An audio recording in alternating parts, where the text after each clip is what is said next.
Hey, what's up, guys? It's Rush with the Healthy Herd, Health Conscious Living by Design. You know, they say that couples that are meant to be are the ones that go through all the hardships and difficulties that are meant to tear them apart, but only come out even stronger than they were before. Brian and Jamie Fleming are excellent examples of this story to be true. Battle tested in more ways than you can ever imagine, Brian and Jamie will share their own testimony on how they came together, the difficulties they faced on their journey together, and share some practical advice to couples that are dealing with marriage issues. We look forward to this insightful conversation and learning about their new podcast called The Marriage BattlePlan, Communicate Clearly. And we hope you enjoy. And today's guests are Jamie and Brian Fleming. They are the creators of the podcast, The Marriage BattlePlan. Guys, it's great to meet you, Jamie. Hey, finally. I hear a lot about you from your awesome husband. Hopefully all good. Your awesome husband who happens to be your awesome husband who happens to be a motivational speaker and a suicide bombing survivor and just everything. But, you know, at the same time, you know, I think about his wife and how she's been behind him 110%. So when I heard about you guys doing a marriage battle plan, it only made perfect sense, you know? It's like you guys have done it all, been through it all, you're battle tested, right? You have some of this stuff that's still there that you're like, that's emotional and all that scars to prove it. Say, look, here's my stripes. Yeah. So I respect and admire you greatly for being here today. So thank you. Oh, thanks for having us. Thanks for having us. Awesome. Okay.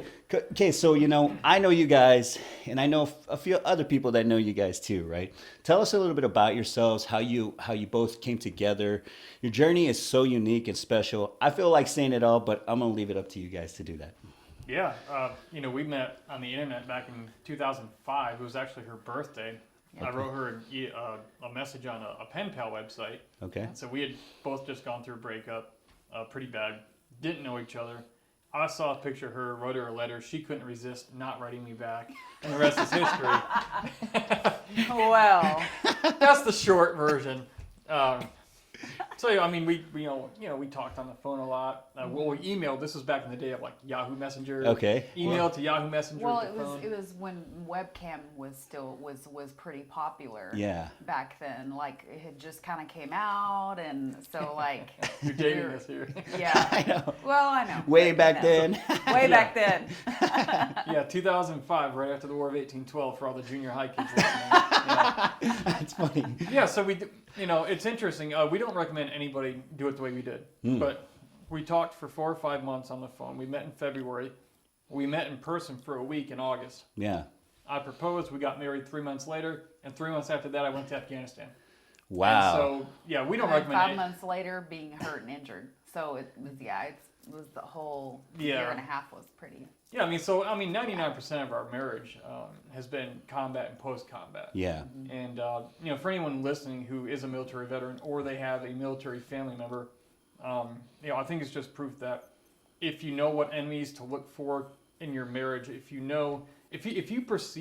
look at your marriage as a battlefield, if you take the same things you've been taught in combat and you apply those concepts, you adapt them to your marriage, you can have a successful marriage, you can have a happier marriage, you can get through the things that you're facing. But the problem is nobody teaches military veterans how to take the skills they teach us for combat and how to adapt them to life or business or marriage, but they perfectly overlay onto civilian life. That's interesting, man. Mm-hmm. I never thought of it that way, you know.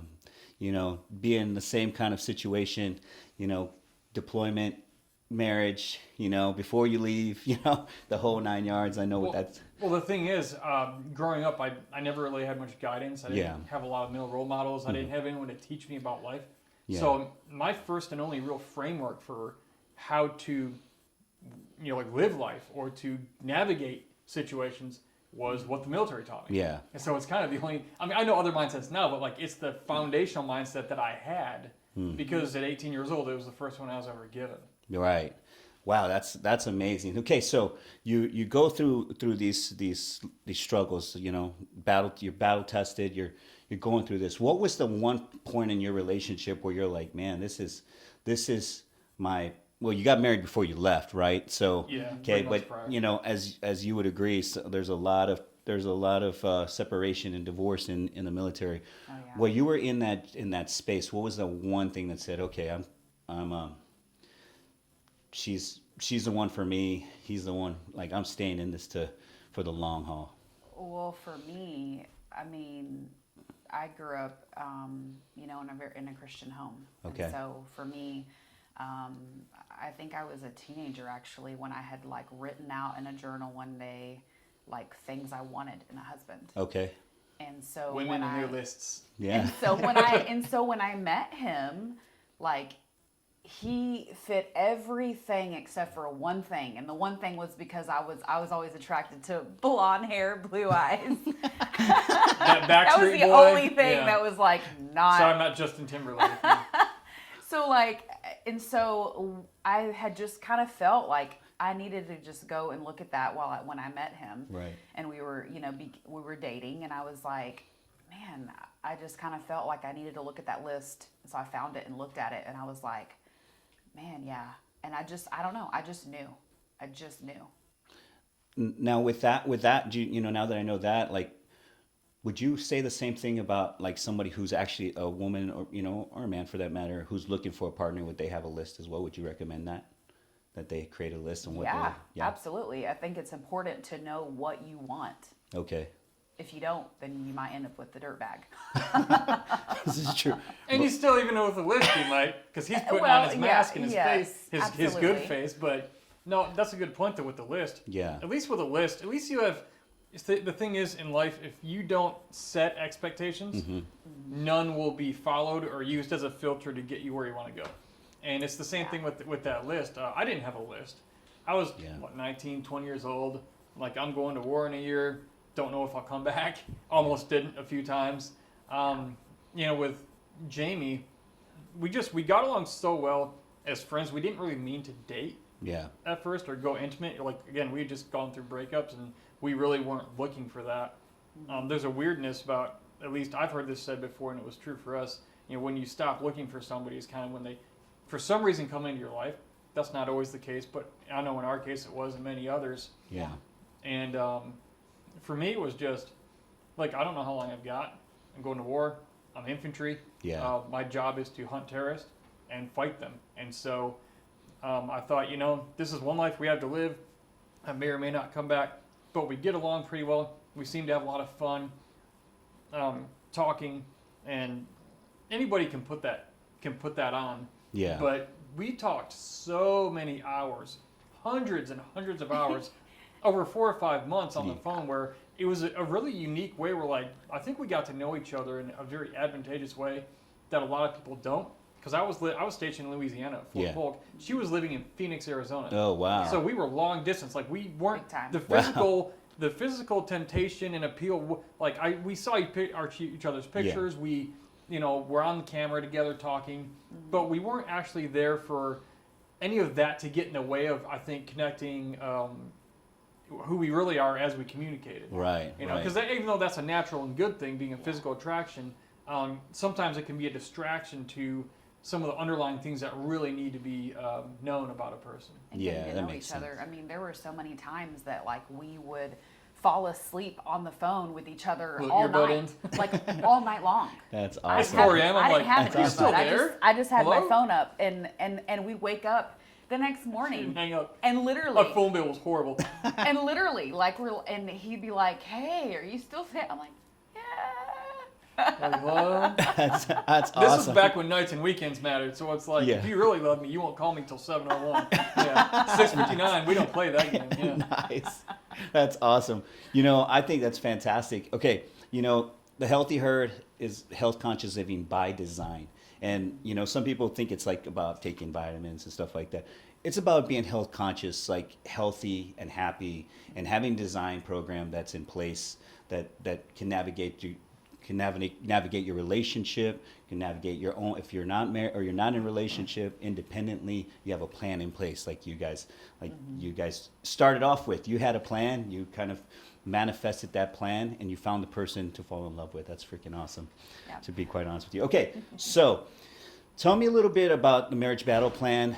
Whose idea was it to come up? Whose idea was it to put this thing together? It was his. Yeah, I mean, it was my idea. I basically took what's called an operations order. Okay. If you've ever written one of those, you know how bad you hate them and how painful they are. But I adapted most of the concepts because an operations order, the intent is to make sure everybody is absolutely clear on what the mission is, what your job is, what your role to play is, when things are happening. You have to communicate very effectively when lives are on the line with either 5 to maybe 500 people, depending on how big the op is. Yeah. And so that clarity of how to communicate, what an op order does is it filters out everything that doesn't need to be in there, and it only includes the things that have to be. Yeah. Okay. Well, the Marriage BattlePlan is a personal marriage adaptation of really an op order. And the purpose of it is to help couples communicate better so they can actually enjoy the marriage they set out to on their wedding day. Because Right. everyone's had the wedding day. Right. Then 3 to 5 years later, or however long, 6 months for some people, it just tanks. Well, what Right. happened there? Yeah. I mean, there were things that came about that were not seen. It wasn't Taliban. It wasn't ISIS this time Right. as the enemy. The enemy was something in his head or her head, or whoever's head, that the other one didn't know about. Yeah. Okay. And they, at some point, began seeing each other as the enemy. Can you imagine, like, my infantry platoon in Afghanistan, out in the mountains, and Yeah. then we're fighting amongst ourselves? What would the enemy have to do to win? Yeah. Wait. No, yeah. Just Just wait. wait. Like, those idiots, they're going to destroy themselves. Let's just wait until they're wear down, they're weak, and then we'll go finish them off. Happens in marriage every day. Yeah. So the Marriage BattlePlan, we realized that couples struggle to communicate clearly. Right. And so we created this based on these proven military battlefield communication strategies to help couples connect and understand each other better, to communicate clearly, so that marriage can make it. Yep. And so, look, there's war zones out there in other countries, and for some of you watching, your home is a war zone, your marriage is a war zone.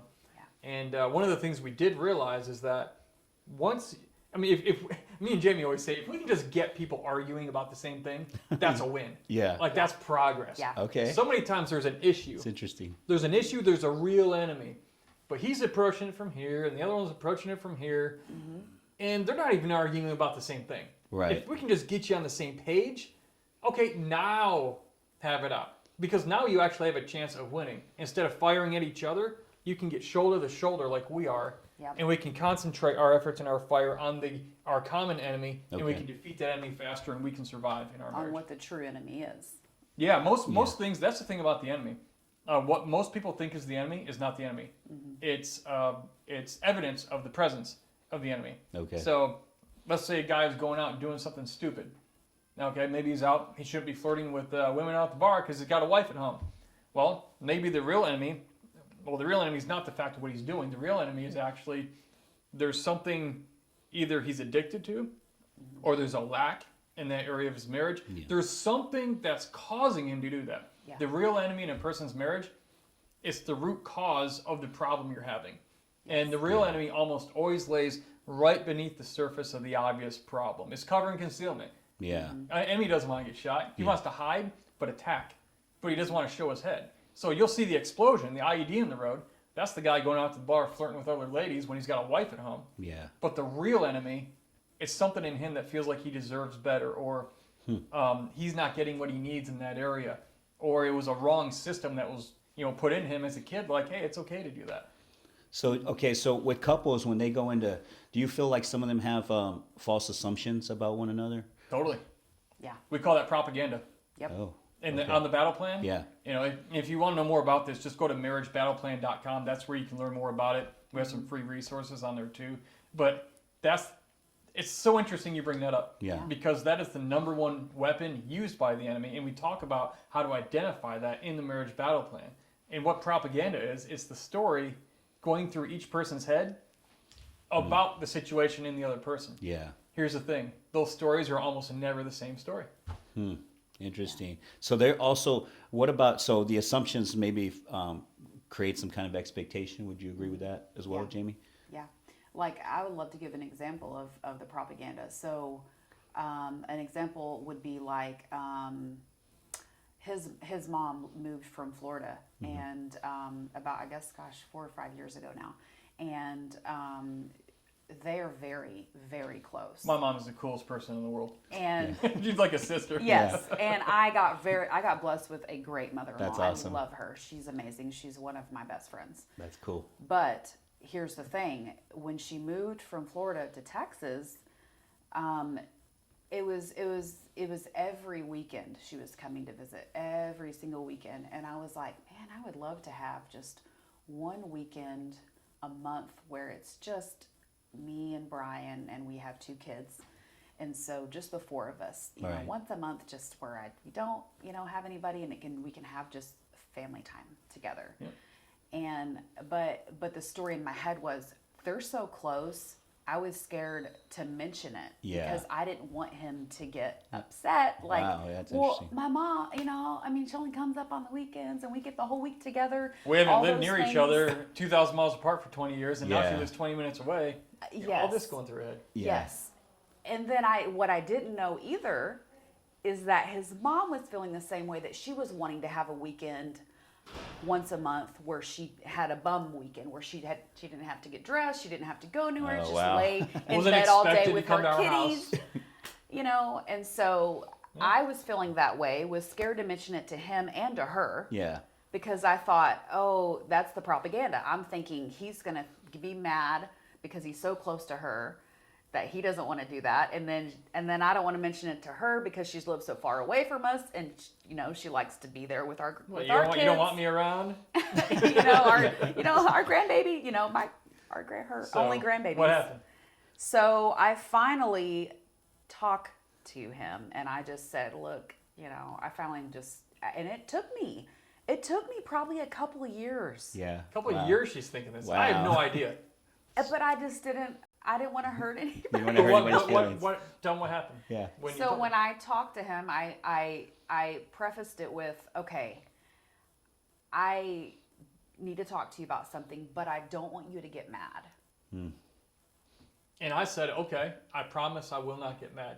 And when I say that, I'm not allowed to get mad, no matter what it is. Okay. No matter what And it I is. hold to that. Yeah. Because if I don't hold to that, there goes my integrity. She'll never talk to me again. Trust me. Yeah. So go ahead. That's so important. So you told me what you're thinking. Okay. Yes, and I just said, look, I would love to have one weekend a month where we don't have your mom here. We can just have family time. And what I said? And he's like, okay. Okay. Okay, no big deal. It was no big deal. Wow. And then Wow. I talked to her, and I was like, I said, I love having you here. You're one of my best friends. I love our relationship. I said, but I would love to have like once or twice a month where we just have family time as a family. And she's like, oh my gosh, I've been feeling the same way. Wow. That's crazy. So That's the propaganda, though. Yeah. There was- What I was thinking was completely off. Well, 3 different people thinking the same favorable thing. Yeah. But everyone afraid to say it. But when you actually did, it wasn't anything like you thought it It was. wasn't Yeah. a big deal. Yeah. And that anxiety and stress you carry for 2 years, like that could just It goes turn into resentment too. Yeah, it turns into something, I bet. Well, huh? it did, because there was times where I was like mad that she was coming over, and he didn't really get why I would be mad or grumpy that day. But I didn't know she was dealing with it, so how would I know? Yeah. So it's like, Okay, so So talk to each other. talk to each other. Yeah, Don't be hold it. communicate. Be- Be honest. Just, and this is a good point here too, though. I apologize to her if there was something I did at any point that set the precedence that she can't talk to me about certain things, or I'm not approachable. Right. Not to say I did, but I own that part of it. And if somebody's afraid to talk to you about something, somewhere along the lines, you, whether knowingly or unknowingly, you set that precedence there that I'm not very approachable. You might not even know you did it. Yeah. But if someone's afraid to talk to you, they're not the problem, you are. And so I realized that, and I said, I'm sorry if I set that precedence. You Wow. can talk to me about anything. I don't care what it is. And if I say I promise I won't get mad, I won't get mad. But that also took me. I'm not highlighting myself, Yeah. but I had to own that and do it. Yeah. And so does everyone else listening. Yeah, let me pen and write it down. Let me write this down in my hand. Own it. Own 2 it. words, buddy. Ryan, why did I invite you now? I didn't want to see myself now. Just kidding. well, and it was so important that he said, I promise I won't get mad. Yeah. Like, that is so important. If you promise your spouse you're not going to get mad with whatever they talk to you about, Anything could come out of that gate. like, you Yeah. better not get mad, because next time I'm not going to want to mention if he would have gotten mad, then I probably wouldn't have, like, I just know that, okay, if I had really feelings a certain way about something, I know I can't tell him. And that would be because I betrayed her trust by saying one thing and doing another. Wow. Happens every day. Just don't do it. Yeah. Just say no. Just say no. Yeah.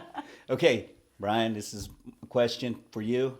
What's the most significant contribution Jamie's made to your life outside of having kids? Like you personally, what is? You know, she's somebody to walk the journey of life with.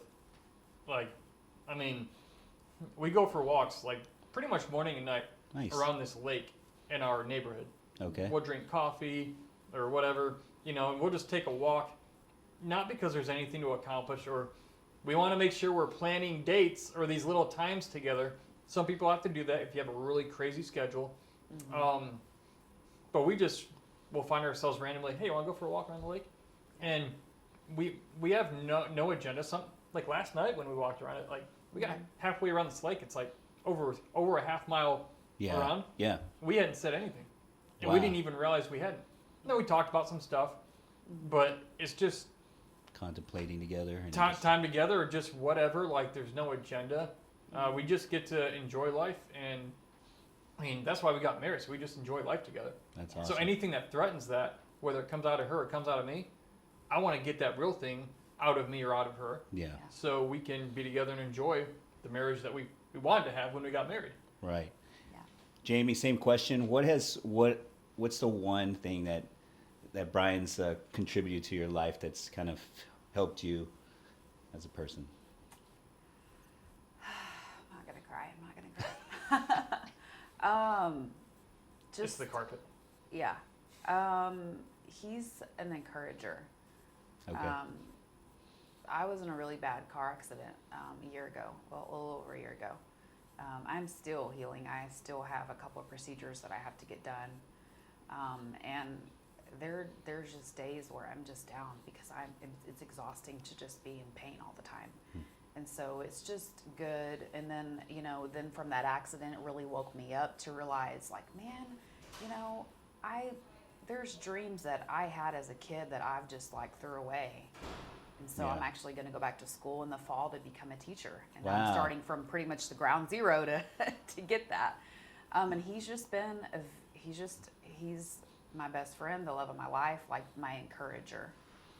That's My awesome. cheerleader, but that's kind of Biggest fan. I don't have the biggest fan. uniform. You don't have the uniform? Sure Man, don't. I should have Sure told you to don't. bring it. No, camouflage. No. Yeah. So- So no one can see me. Yeah.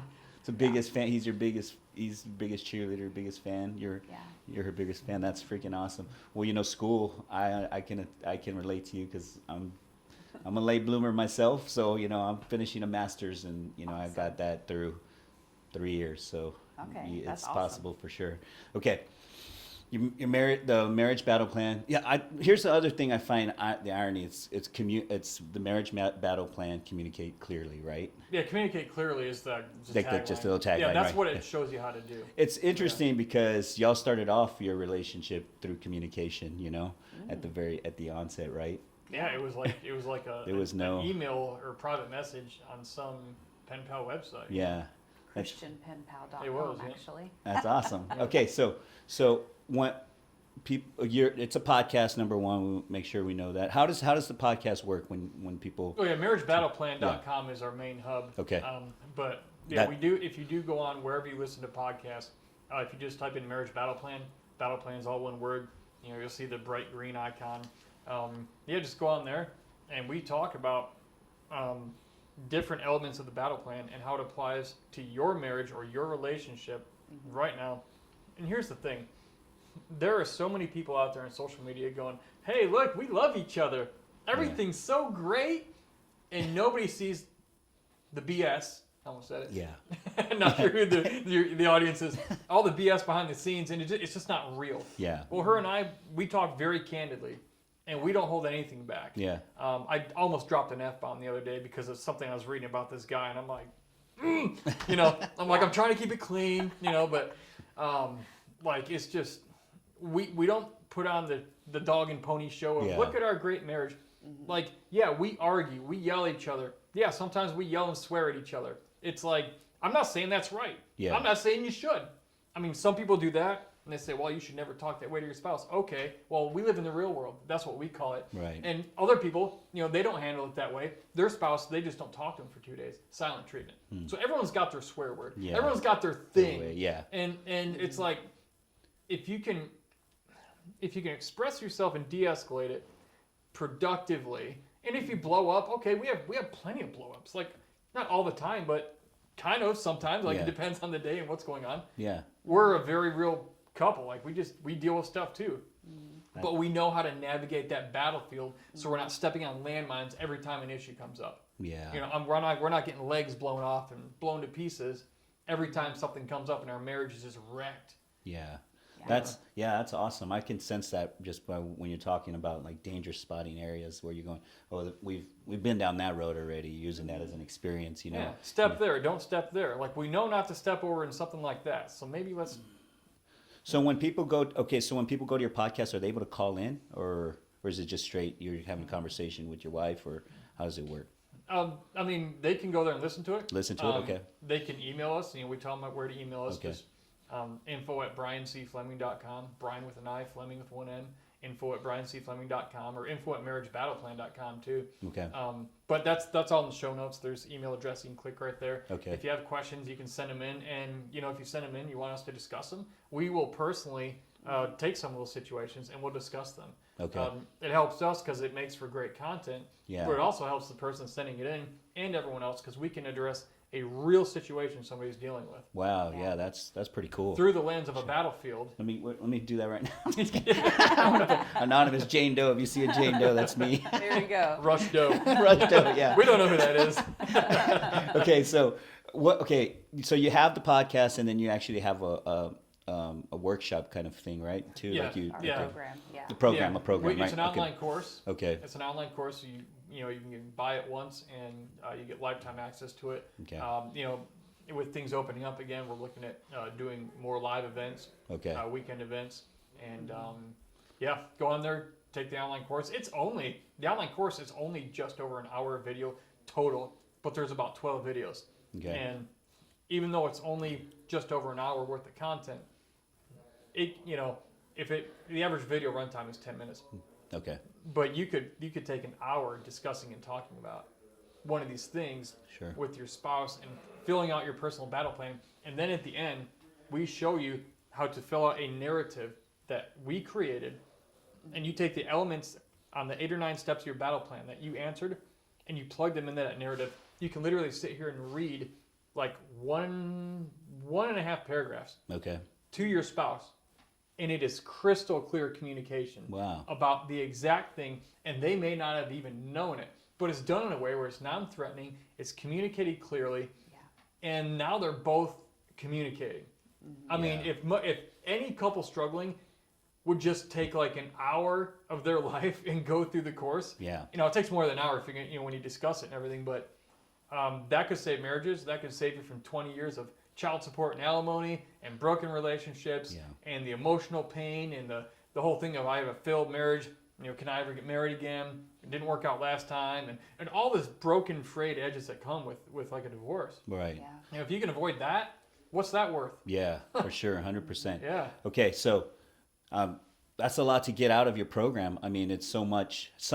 I'll just make it more, just a little bit, narrow it down a little. 3 things that you want your people who come to do your program or to listen to your podcast. What would you like them to leave with? I want you to know that 1, your marriage can make it. Yeah. Number 2, if you will learn, you can become a better person. Both of you can, so you can communicate better, and that will allow you, 3, to have the marriage that you intended to have and wanted to have on your wedding day. Because none of you got married on your wedding day thinking and wondering, hey, in 3 years we're going to be divorced, we're going to be in court, blow thousands of dollars, going to lose the house, kids are going to be traumatized, and then they're going to have to split them. Like, nobody plans for that kind of stuff. Yeah. But like if you go into a battlefield, if you go into a war zone and you don't have a plan, you're going to lose, guaranteed. And you're going to be alone, which is the worst place on a battlefield to be. Because, oh, hey, how's everything going? Oh, everything's great. No, it's not. Your wife hates you and your kids despise you. Things aren't great, man. Your life's a mess. Oh, but, we put on the face. Oh, yeah. We put on the face and go, oh, everything's great, man. Oh, yeah, look at all the Facebook pictures and we love each other. And then you go behind closed doors and you go, he's doing what? Or she did what? And this is what's going on. Like, it doesn't have to be that way. Yeah. But it takes you stepping out, doing something. If in Afghanistan, we didn't go there to sit around and get attacked by Taliban. Yeah. We went there to go out in their neighborhoods and capture or kill them. And we were there to take out the enemy. And that's exactly what you have to do. You have to be that proactive, both of you in your marriage, to identifying the enemy that's ruining it and working together. Yeah. And you see, the thing is, one person can't want it. No. If both people don't want it to work, it's probably not going to work. It's a matter of time before the whole thing just goes off the rails. But if both people really want it, if both people really want it to work, and they'll both go through the battle plan, it's very simple. It's not complicated. It's a very simple process. Very easy. Very easy to apply. You can communicate better, and your marriage will make it. Ryan? 15 and a half years of this post-combat, and we're making it. Why can't you? Yeah, that's another thing too, man. Like I think I documented Travis Kelly and his wife's 24 years of marriage, and having that pillar of support throughout that journey is like, I think you said it right. Like if y'all can do it, anybody can do it. And that's the hope I got out of going to document that. It was like, okay, man, like, all right, it's out there. It's the relationship staying power is real. It's valid, and I gotta make sure that I check that box myself, that I can believe that too. Yeah. When you're in combat, it doesn't matter if you even like the person next to you. You've got an American flag on your shoulder, and so do they. Yeah. And everyone else is potential enemy. So you might have times you don't like each other, but that doesn't mean you don't drag a guy out of the burning vehicle because you don't like him. It's like, oh, he might actually save my life, or I might have to save his. And if we're not together, we're both going to die from, the enemy's going to get us both. Yeah. And so, you take that approach, and it's like, want it to work on each other. If you did something wrong, just apologize and get over it. Like, everyone knows you're wrong anyway. You're not hiding anything. Right. It's like everyone can see what you're doing. You don't think they can, but they can. Yeah. But when you apologize, for example, the enemy, or if you see your spouse as an enemy, they can't really take very many more shots at you. Yeah. Because it's kind of like you took the ammo out of their hands. Not as a tactic, but if I admitted to doing something and I was wrong, how many times are you going to listen to her say, oh, but he did that. Oh, but it's like, hey, the guy apologized. Like, what do you, what more do you want? Like, Yeah. Let it go and move on. Yeah, and you work through that. Absolutely. Well, guys, thank you so much for coming today and being part of the Healthy Herd, Health Conscious Living by Design series.